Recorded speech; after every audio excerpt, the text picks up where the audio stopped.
All right, that's right. Welcome back to the show. I am Jeff Kung. This is Jason Chu. That's right. Welcome back, everyone. It's been a very eventful few weeks. Too eventful. There's a lot to talk about, and on the top of everyone's minds is still the tariffs and isolationism at large of Trump's administration, the U.S., and honestly, how it affects you and I as Asians and the plight of Asian Americans. Yeah, and I think it's funny, right? Because I like how you phrase it, honestly, Jeff. Yeah. Isolationism, because we put out some reels recently from our last podcast talking about the tariffs. Yeah. And people were saying, oh, it's protectionism. No, he's trying to protect American economies. Yeah. He's trying to, make sure that manufacturing in America is protected. Yeah.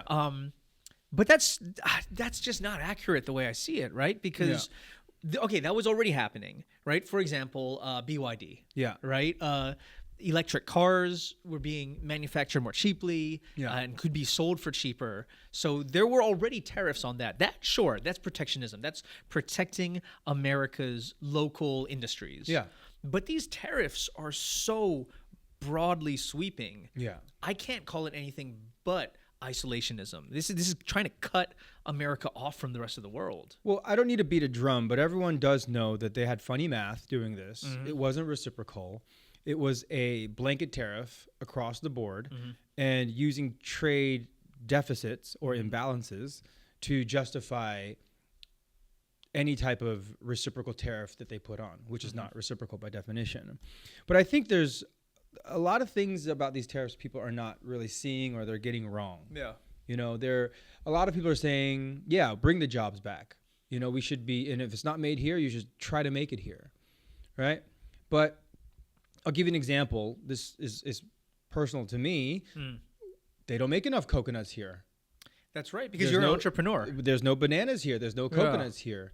It's impossible. So what that says is anything that's not grown here, that's not from here, will then be tariffed and taxed. So if you're a consumer of those items, shit out of luck. Yeah. That's what it's saying. It's really not saying we want to bring industry back. It's saying to the consumer, if you like something that's made in another country, period, stop liking that stuff or pay more for it because you should be eating oranges instead of bananas. And that essentially goes against the concept of free trade and weirdly rights as an individual of what your preferences are. And through the past 30, 50 years, whatever you want to call it, the largest beneficiary of free trade has been the U.S., contrary to popular belief. How is that? Why do you have a $150 TV? Yeah. Why is your standard of living higher? Because of this comparative advantage in economics where it's you don't want to grow your own food and make your own clothes and, just everything in your life be self-sustaining. Yeah, well, this is something that I've seen in the comments of our last video and in other places online, right? People are going on about America, somehow thinking that America's gotten the short end of the stick in this global trade. Yeah. Right? Somehow thinking that America's, the trade deficit that we have with other countries, that's us doing them a favor. Yeah. I saw some politicians go on TV and going, you know what? These countries have been stealing our money for long enough, stealing taxpayers' dollars. In my mind, I'm like, when I buy something from Best Buy and I get a TV in return, they're not stealing my money. I am making an economic transaction. I buy something from you and then I receive something in return, a good or a service. And if I'm buying more than you are buying from me, it's because I have more money than you. That's why there's a trade imbalance. So if you're saying trade should be balanced, okay, either America gets poorer. Yeah. Less money to buy fewer things from overseas, or you're expecting Bangladesh to all of a sudden have the same economy as the U.S. To buy equal amounts of products. Which is just not going to happen. Which is just ridiculous. So which gets me to my next thought is that they don't want this to work out. The meaning the administration doesn't want a trade balance because they're basically setting a goalpost that's impossible. So, okay, so if that's the case, it's the same thing. Whenever I reject someone to do a show or to do a concert, I just give them a price that they can't afford. Yeah. I don't say no, right? I do something that's impossible because my ultimate goal is I don't want to do that job. Yeah. Right? Okay, so if that's the next, if that is the next piece of the puzzle, we don't want to trade. Yeah. Okay, then we're talking about isolationism as the way I framed it earlier. And the dangers of isolationism is that you essentially become North Korea. You're just not a part of the global economy anymore. Right. Yeah. You're opting out. Correct. And people who say, what's wrong with that? We should be self-sustaining, right? As a family, do you want to grow your own food, sew your own clothes, create your own energy, mine your own coal or, whatever it is? Think about how ridiculous of an idea that is. You want to go buy your clothes from a store. You want to go buy your food from a market because as a family, you don't have the time, resources, wherewithal, knowledge to actually do all those things. Yeah. And that's where our nation is at now, right? Because we've had the last decades of global trade. Yeah. Now there's so many things that, sure, amazing. In I don't know, 1952, we were producing certain things domestically. Yeah. That ship has long sailed. Yeah. And not to say that can't happen again, because yes, that should happen. Like the imbalance is out of whack. I think everyone can kind of agree with that. It happened during COVID that we couldn't get enough masks, right? Yeah. Like, okay, fine. That is completely valid. But if this was some grand plan or something like this, you would start building up your industry domestically first before jumping in to a trade war. Because now you just made the building costs go up by 50%. Yeah. So now you're going to spend 50% more on building factories to make plastic goods. That doesn't make much sense either. So people who think they're playing 4D chess and there's some master plan going on, I just don't buy it. And how does that affect you and I? How does that affect the Asian community? Well, we were sold an American dream of come here, build businesses, be the model minority, contribute to society, and sell your goods. There's a lot of mom and pop shops that are owned by Asian Americans are the Asian American community has one of the highest rates of entrepreneurship. Right? We per capita start more small businesses than most communities. Yeah. And I feel like another misconception that's happening is that people think that this trade war is a zero-sum game, meaning if I win, you lose. Like there's, you and I have both been accused of being mouthpieces of the CCP. I've had that a lot happen. And China will cave and this, that. It's like, no, man, I'm just looking at the chessboard. Straight up, like I'm just being objective and looking at what I see. And they've done a lot of preparation because they've already known, I'm saying China, they've had Trump in power before. That started almost a quasi trade war that didn't happen. They saw that and prepared for his next administration. So and they saw what happened to Russia during Ukraine. So they've done a lot of preparation on their side that people don't understand. So the idea that someone will cave or someone will lose or win is really looking at this from a overly simplistic point of view. And I just warn people who are supportive of this thing, of these crazy policies, to actually respect each country and understand that the playing field is not what you see from the media or from what senators or whoever are trying to get you to believe so they can be sycophantic in their praise of their supreme leader, Trump, right now. Yeah, I think people are so divorced from reality right now, right? Because there's so many talking heads that, frankly, whether you're on the right or the left, they're just going to reinforce what you're already thinking. Yeah. Right? If you want to think that Trump is God's chosen president and he's charting this country in the right course, you can find plenty of people who will say, yes, everyone else is just a libtard who doesn't know what they're talking about. Yeah. They're coping. Dude, all you have to do is go to the grocery store. Yeah. Go and see, like, dude, people are losing their jobs. People are going to be losing their homes over these inflation, over the way the economy is cratering out right now. Yeah. And we need to pull away from the sound bites online. Ironically, obviously, because we're talking online. But this is something that I really believe in, is we need to reestablish like actual human connection. Yeah. Last weekend, my friends and I, we went out for dinner. We just sat there and we just talked face to face because it's been so long since we've had human connection. You can go day in, day out without human connection. Yeah. And I think that that's so often what I'm seeing happening right now is people forget what it's like to talk to and empathize with another human being. And all we see around us are people that we can dunk on to score points for our side. Well, like you said, it's kind of a feedback loop that we get from the algorithm nowadays, where you don't get any views from opposing opinions, or if you do, it's someone reacting to it and go, how stupid are these boba liberals? Like people, like, I can't believe I'm even Apparently accused of one. Yeah.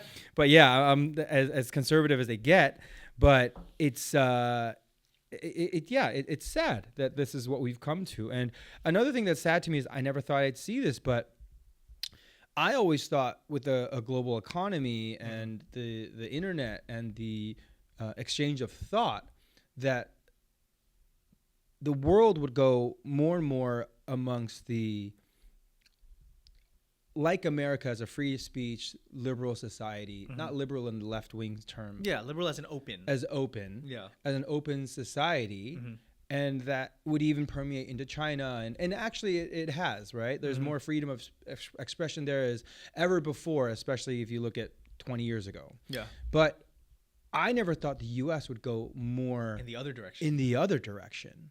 So there's this Guatemalan guy, right? Yeah. The government's admitted that he did nothing wrong. Yeah. They said he was mistakenly caught up. I think his tattoos were like a mom and dad tattoo or something. Yeah, and so they were like, oh, this is a dude, he's in a gang, he's a target for this.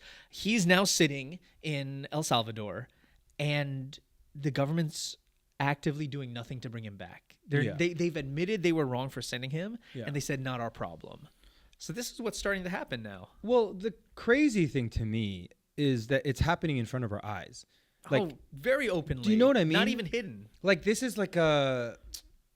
Whenever I looked up history and how, like, sycophants became dictators and et cetera, you think it's like just one moment that it just kind of happens. Yeah, but it's like this. It's like this where it's being done in methodical, quote-unquote, legal ways, because they're either distorting the law or they're putting certain judges in power, and they're getting people on the legislative side of the aisle to, support certain things. It's just happening in front of our eyes, and it's a trip to me. Well, Jeff, right, because what they're not doing, they're not lining people up against a wall and, finishing them. But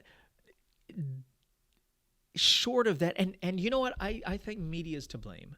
Okay. I think media is to blame because, especially in America, we have this vision of, good and evil fighting it out. Yeah. And what does that always look like in Hollywood? Right? It always looks like two dudes punching each other until one of them wins. Yeah, sure. That's not how revolutions, that's not how conflicts usually take place. As you point out, it's actually what happens in the wake of a revolution, that all that stuff starts happening when nations are fighting each other. But the takeover is rarely as obvious as, all right, line everybody up in one bloody day and finish it. It's usually things like, engineering a way to get a couple more votes in Congress, and then next thing you know, this party controls all of the government. Well, if you think about it, right, you're attacking intellectuals, right? Journalists, higher education, Graduate students, professors, professors, or you're debunking them and saying they're, I don't know, they're Too left woke. wing or Yeah. too woke, or Yeah. just completely discounting their intellect, because the smart people are the ones who are seeing what's happening and go, wait, there's something wrong here. Yeah. This so you see the methodical. Silencing. Yeah, it's a silencing of dissent and like rational thought, intellectualism, all in the name of, if you're not with us, you're against us. Yeah, and as you point out, it's funny because I identify very much. Yeah, I'm pretty progressive, maybe even leftist. You're not. Yeah.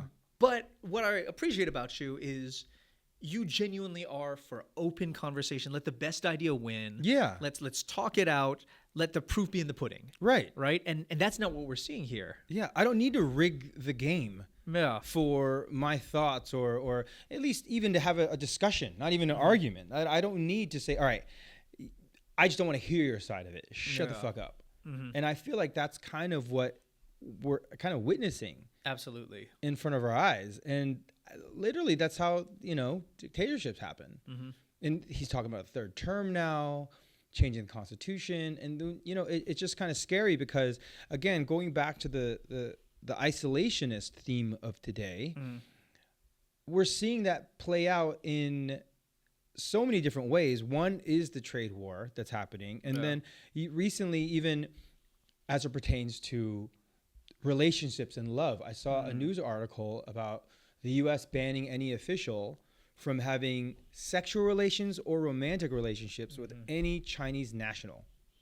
Yeah. Now, this honestly was a story that when this was a story when I saw it, I didn't know how to feel. Right. Because I will say I've done research on the histories of sexual stereotyping of Asian women. Yeah, sure. And actually a huge contributor to that was American military and government personnel in East Asia. Yeah. Whether it was sex work or whether it was locals, Vietnam, Korea, Okinawa, China, Taiwan. Yeah, sure. A lot of actually the sexual stereotypes and demeaning stereotypes around Asian women came from exactly this. They're there, they're going to have sex. And so how did you feel about when this came out? Were you like, yeah, good? Or were you thinking, wait a minute, that's kind of weird? Honestly, yeah. Okay, so this is the thing, right? 1875. Yeah. 1875, 1872, the Page Act outlaws Chinese women immigrating to America. Yeah. Because the law frames all Chinese women as potentially immoral degenerates, essentially saying that they're all sex workers. Right.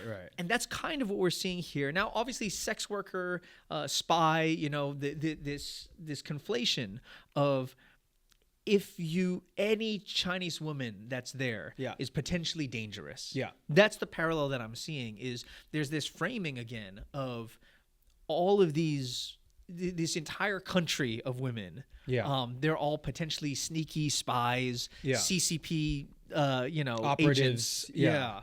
And it goes back to what you're saying, that this is... scratch that. It feels just like an escalation. Yeah. It feels like an escalation of seeing Asian people as potentially dangerous. Yeah, and that's not good. That's why I'm real issue with it. Yeah. When you say that you can't be with a Chinese national, right? Anyone from the U.S. government can't be with a Chinese national. That implies that any Chinese national can be it's compromising, a spy or compromising, or have some type of nefarious motives. Like going back to the honeypots that we were talking about. Yeah. These women who are just spies or men for that matter, using sex as a tool to become a spy. I think it's dangerous because what does that do to people here in the U.S. when they're looking at any other Chinese national oh, the government saying that we can't even have a relationship with you because you guys might be spies. It's this might not age well. I'm pretty sure in the next year we're gonna see a hate crime based on somebody misidentifying an Asian American or an international student or someone as a CCP spy. I think I wouldn't be surprised if we're only a few months off from that. I hope you're wrong, but I have my doubts. Yeah. And I feel like I'll take a step beyond that. Someone may justify a criminal act. Definitely. By just saying, I thought that was a spy. Whether or not they actually believe that. Correct. They're going to use that to plead insanity or to plead not guilty. That's right. Yeah. Or just not even in the court of law, talking to a police officer, talking to an ICE official. Yeah. Hey, maybe this person who rejected me sexually. Immediately I can say, you know what? I have suspicions that this girl or guy is a spy. ICE, come detain. And as we know right now, ICE just has to look at a tattoo of a mother and a father and say, oh, you must be a Salvadorian, some gang member from South America. Let's deport you to El Salvador. Yeah. What are they going to do with a spy? And where's the rule of law? There isn't any. It's completely gone. Right? Yeah. So that's the scary, I always like to say, the slippery slope of when you do limit any person's right. Yes. How that can be distorted and abused. And that's just straight up not right. And it shouldn't be what America stands for. Yeah. And I think we also have to address, too, like, to Asian Americans, right? Yeah. To all Asian Americans out there, just because you're Chinese doesn't mean this is going to go better for you. Like, I've seen, sometimes you could say more conservative, or you can frankly just say, anti-communist Asians who say, hey, the CCP is getting what they deserve, or, you know what, this is fine. Like, we don't need another communist empire breathing down our necks. Yeah. What I'll just say is you might be right, but just know that when you're walking down the street, when they see your last name, when, you're at a job interview, you are lumped in with all of us. Whether you're Chinese, whether you're another ethnicity, whether you come from China, whether you're born here, all of this anti-Chinese sentiment is going to affect you. Yeah. I mean, I want to avoid race as much as I can. Yeah. I want to feel like, all right, it's a colorblind society. Even if it's not colorblind, like, we Wouldn't it be don't great? have a glass ceiling. Yeah. We can do whatever we want. We could be the best American that we can. I'm not saying I used to think that. I still think that. No. But you can't just discount that. If there is anti-Asian, anti-Chinese, and it used to be anti-China, now it's really more anti-Asian because of these, along with these tariffs. Yeah. People are talking smack about Vietnam, Philippines, Thailand. Oh, they're screwing us. They're charging 90% tax, which is all false anyways. Yeah. But it's creating a narrative now around Asia stealing American jobs. And that will affect us as Asian Americans. No one's going to say, all right, wait, let me see your passport. You're American? Oh, okay. great. You're good. Fine. You're good. One of the good ones. Yeah, exactly. Yeah. Now let's go to your cousin, or now let's go to this guy. They're not going to differentiate based on what your nationality is.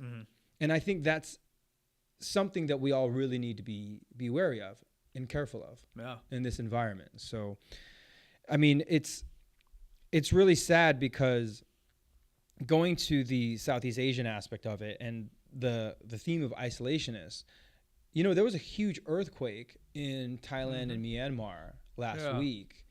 Like a 7.7, I think more than 3,500 people today, at least the count, died from this. It affected Thailand. It caused tsunamis. I don't know if you saw videos of it, but it was pretty crazy. You'd see buildings like high rises completely topple. Yeah. You saw kind of connected buildings detach from each other.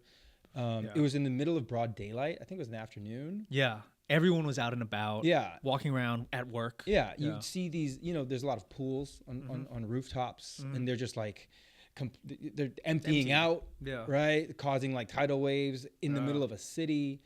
And all the while U.S. is doing this isolationist type of policy, whereas we probably should be helping as much as we could in that sense. You're basically ceding that to China, essentially. And China just, I think they I forgot how much money they put into it, but they brought their military there to help Myanmar. They're doing things to help Thailand. And basically you're creating Asia ex-USA now.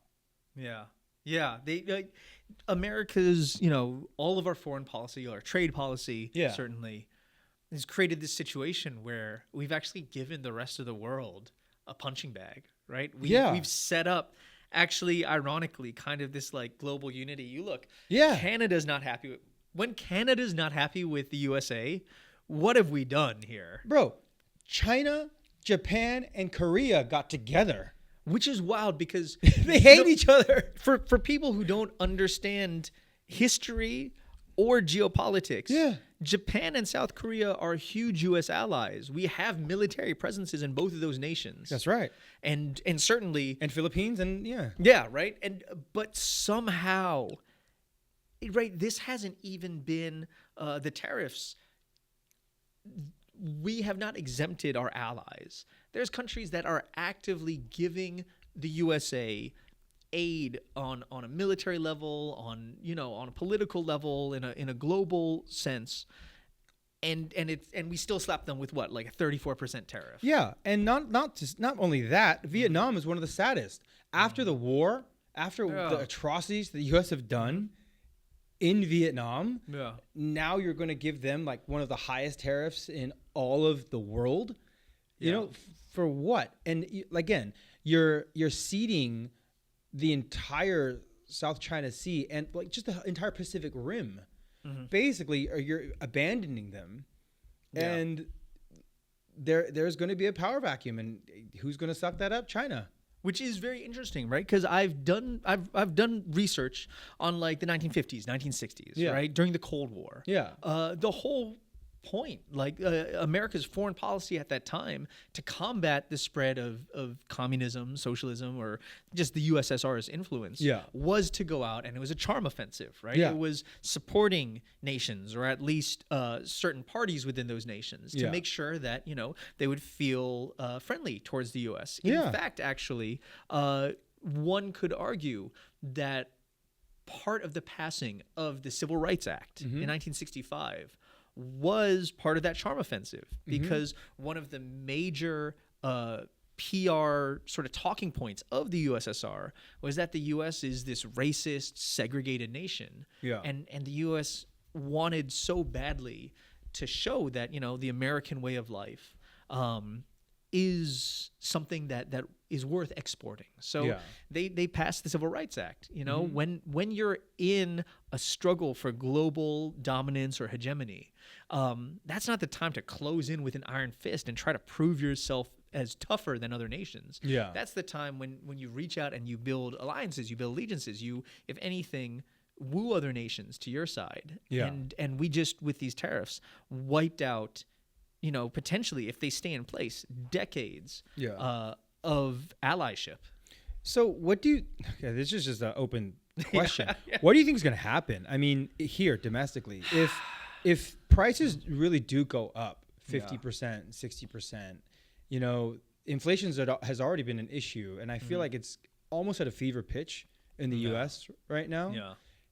Do you think there's going to be, of course, massive protests, but inflation has brought down a lot of empires. It's probably the one thing that it brought down the Romans, it brought down the Greek Empire, brought down England. It was part of the reason Hitler became to power. Like, inflation is the one kind of Achilles heel of each empire, no matter how strong. Right. they are. And if this actually does cause this rampant inflation that most economists are expecting, what's next, do you think? It's kind of shocking to see it, but I do think this could be. I've been saying for a little while, in our lifetime, we'll probably see the U.S. slide out of that number one spot. It feels like it's starting to come. You know, it could be this next 2 to 4 years when just.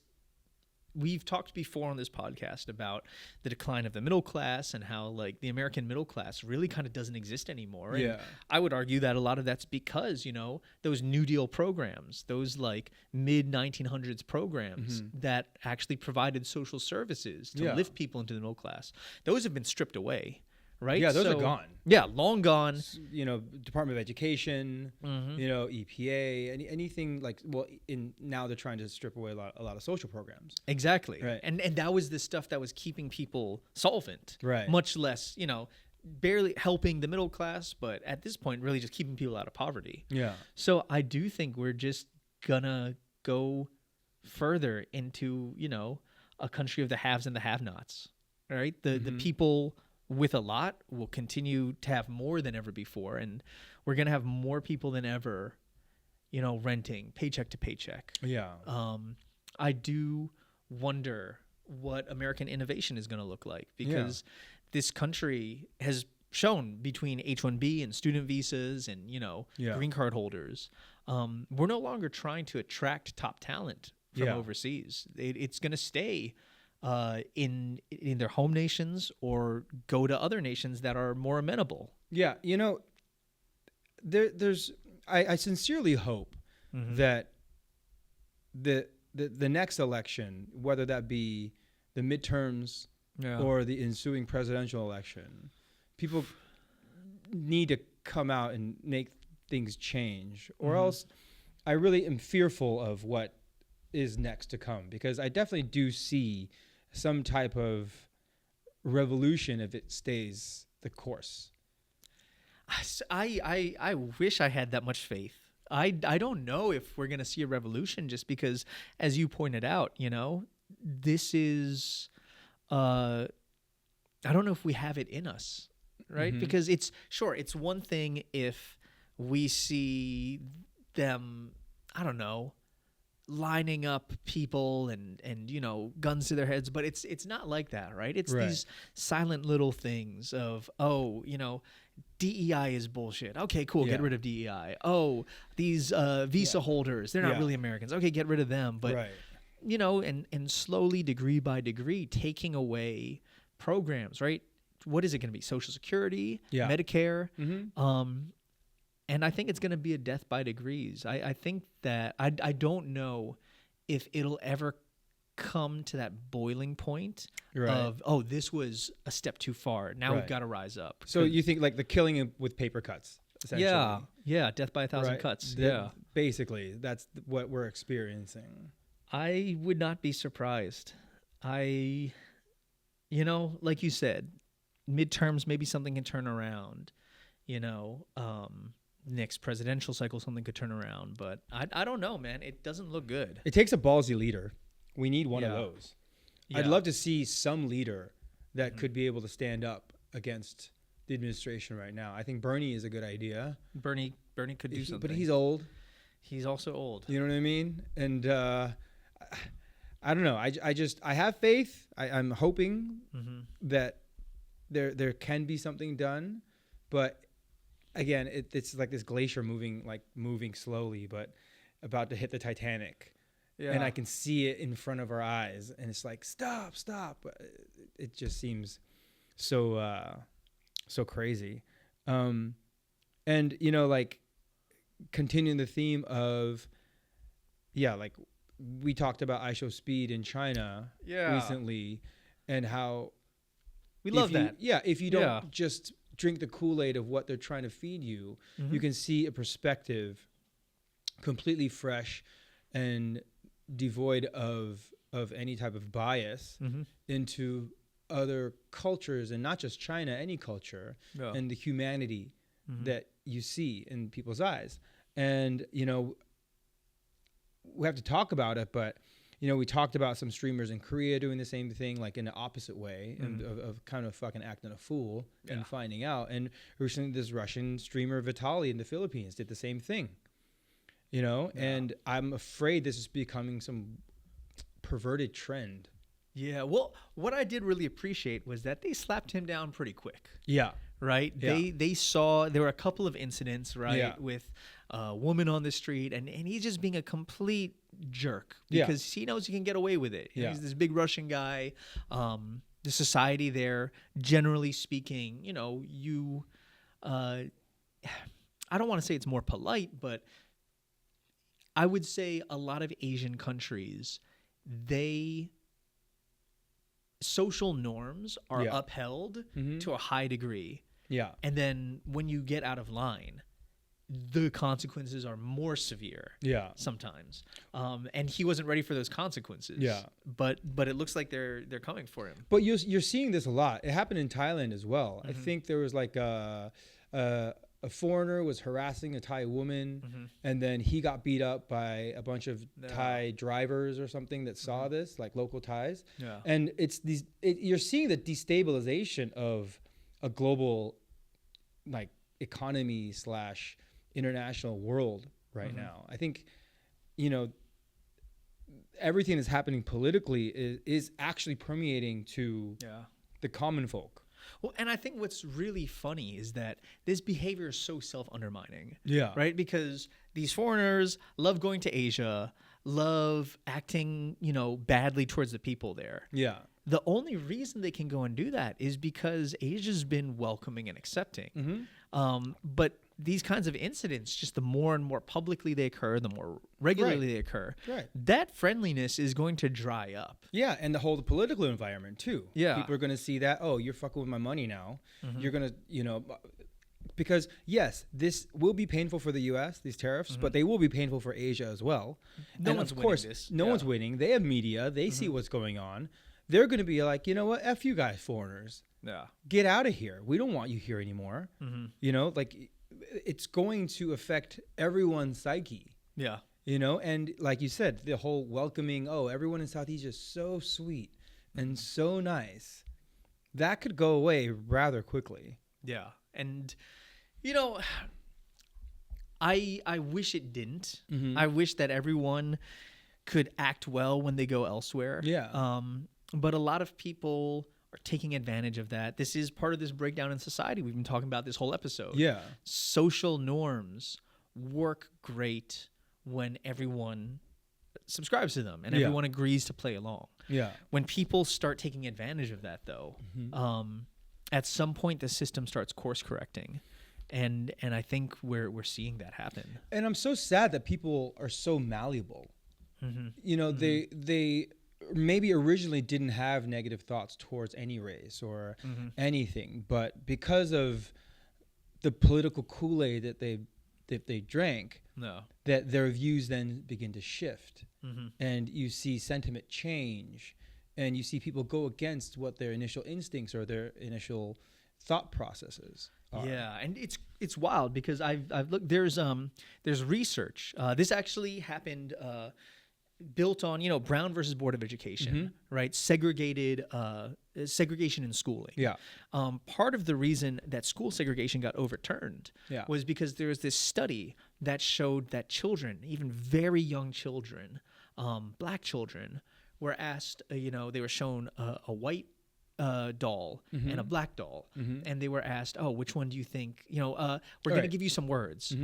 Point to the doll that you think is more like that, right? So they'd say things like, "Oh, happy, kind," and they point to the white doll, and this is black kids. And then they say, scary or sad, and they point to the black baby doll. And the whole point was that even very young children are influenced by the environment around them. Even if and even if you're growing up in a black family, just the messages you get when you're not, surrounded by a diverse community, can reinforce this sense of fear, the sense of hatred, the racism that's out there. And other studies have supported that in the years since. And it just sucks because it feels like we are in so many ways right now. The world is taking a step backwards, and instead of pushing through racism and seeing humanity, we're starting to reduce ourselves to the sort of most obvious, most superficial, most racist ways of viewing other people. Oh, China's bad. Yeah. Oh, America's bad. Right. And so on. Well, I've seen arguments that IShowSpeed is a mouthpiece of the CCP as well. He's being paid. He's being this. He's being that. Can you not be an American and enjoy meeting a Chinese person? Yeah. You're seeing that too. And, another story I saw recently was like a bunch of Karens are showing up now and saying, go back to Korea or go back to your country, literally waiting to eat sushi at a restaurant and probably getting pissed off that there was a wait in line or something, right? And you're seeing more and more of that. And then this is something that we touched on before about being prepared in this new environment for racist shit to happen. And understanding, even talking to your kids, talking to your parents, who may not understand or experience this before. Like talk to my mom, she's 70 years old, walking down the street in Glendale. Like, okay, Mom, if you experience this, right? Like, try not to engage because I'm fearful of your safety physically, right? But I also don't want her to just take it either. Yeah. Well, and because we've seen, that just plays into the stereotype of the Asian who doesn't understand what's going on or doesn't listen and walks away, and it can only further infuriate racists. Yeah. So again, prepare yourself, speak up. Don't take it laying down. That's what I would say. Facts. Right? Yeah. I'm not saying, like you said, shoot somebody, but I feel like we definitely need to be prepared that it's coming, I wish we could, end the show on a more bright, hopeful note. But I do think that if there are demonstrations, if there are anything, people should be speaking up. Yeah. Because we do have a voice. Here's a note to end on, right? The hands-off protests. Yeah. We're shooting this right after, the week after. Yeah, last weekend. The nationwide hands-off protests. Yeah. And I just said, I don't know if revolution can happen. I think people are really contented or pacified. Maybe I'm wrong.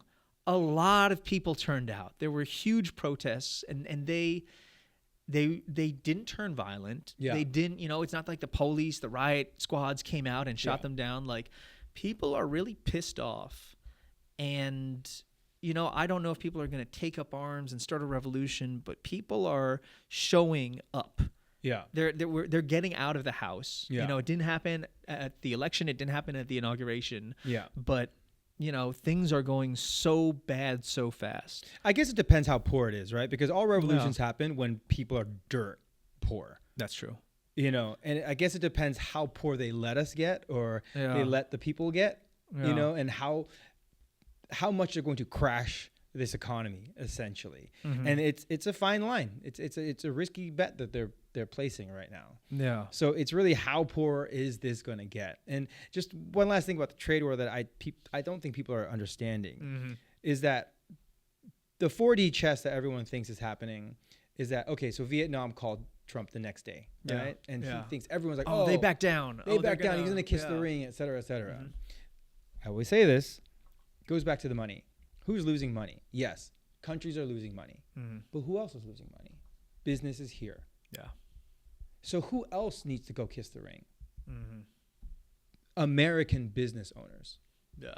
And then they would have to give concessions to Trump, to whatever his agenda is. Fall in line. And that's everyone everyone imports something. Yeah. Tesla. They've tried to do 100% American manufacturing. They cannot because they have to get batteries. There's certain machinery they need to get abroad. Everyone. We talked about Tundras. We talked about BMW. They have a plant in South Carolina. They get their engines from Germany and they assemble here. No way they're building a factory here that can create the E46 BMW engine. Yeah. Flat out. No way. So whose bottom line is getting hurt? Businesses. So guess what? Those businesses then also have to go kiss the ring.